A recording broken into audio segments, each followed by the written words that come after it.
जीते जी प्रभु प्राप्ति का सुलभ रास्ता बताने वाले परम संत बाबा जय गुरुदेव जी महाराज के उत्तराधिकारी एवं जय गुरुदेव धर्म प्रचार संस्था के राष्ट्रीय अध्यक्ष संत पंकज जी महाराज वर्तमान में 108 दिवसीय जन जागरण यात्रा लेकर देवी पाटन मंडल के बहराइच श्रावस्ती बलरामपुर जिले में सत्संग संदेश सुनाते हुए कल सायंकाल अपनी यात्रा के 90वें पड़ाव पर गोंडा जिले में परसपुर ब्लॉक के पचका मेला मैदान पधारे। अपने सत्संग संबोधन में संस्था अध्यक्ष ने कहा कि प्रेमी भाई बहनों, ईश्वर ने दिन जन्मांतरों के पुण्य उदय होने पर बड़ी कृपा करके हमको, आपको यह मनुष्य शरीर दिया है।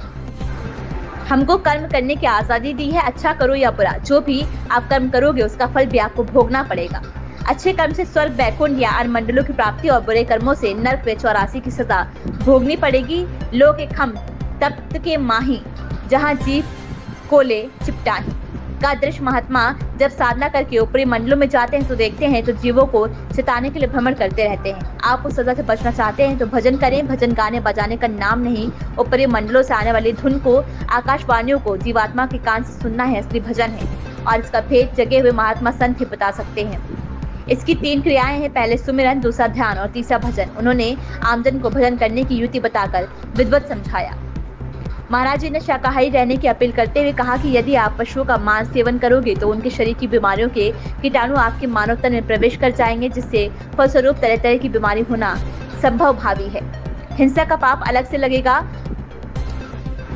बुद्धि नाशक शराब आदि नशों से भी परहेज करने की पुरजोर अपील किया है। उन्होंने आगामी 8 से 12 दिसंबर तक जय गुरुदेव आश्रम मथुरा में आयोजित वार्षिक भंडारा सत्संग मेला में भाग लेने का निमंत्रण दिया। आयोजन में पुलिस प्रशासन का सहयोग रहा। इस अवसर पर धर्मराज, मुन्ना शुक्ला, पिंकू सिंह प्रधान, बाग स्वामी राघवेंद्र प्रताप सिंह, गिरीश शुक्ला, छिंटन यादव, सहयोगी संगत कौशाम्बी से काशी प्रसाद, ज्ञानचंद, वीरेंद्र कुमार, कुबेर सिंह आदि उपस्थित रहे। एबीसी न्यूज नेटवर्क अतुल्य भारत चेतना के लिए गोंडा से अशोक सोनी की रिपोर्ट। बड़े बड़े नुक्ताचीनी की सिवाय नफरत के हमको क्या मिला? नफरत की ऐसी ज्वाला जली जिसमें घर जल गया, परिवार जल गया, समाज जल गई, जातियां जल गई और सारा देश जल गया। इसीलिए सारी मानवता बहुत थक गई। हर कोई ऐसी छांव चाहता है जहां उसे ठंडक मिले, शांति और सुकून मिले। और ये सब वहीं मिल सकते हैं जहां शांति के संदेश होते, सुकून के संदेश होते, मानव धर्म और मानव कर्म के संदेश होते। और ये संदेश केवल संत महात्मा फकीर हो देते हैं, जो समदर्शी होते हैं, जो समस्त जीवों के अंदर उस प्रभु के अंश को देखते हैं।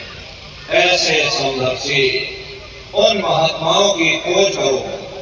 ये मत देखना कि महात्मा की जाति के हैं।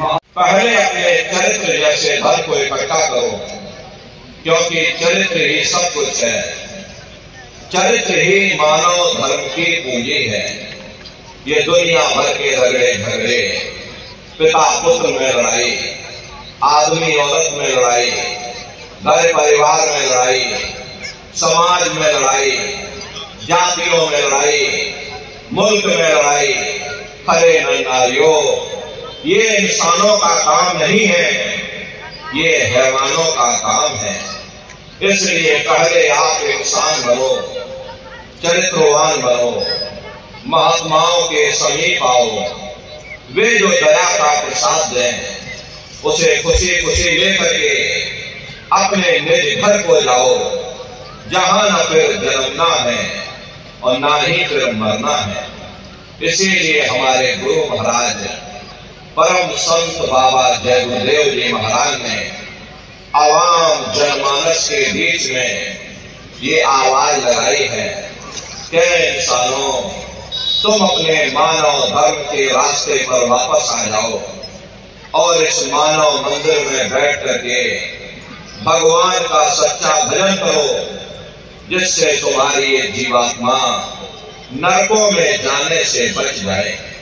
अरे हम माने न माने, लेकिन संत महात्मा त्रिकालदर्शी होते हैं, वे सब कुछ जानते हैं।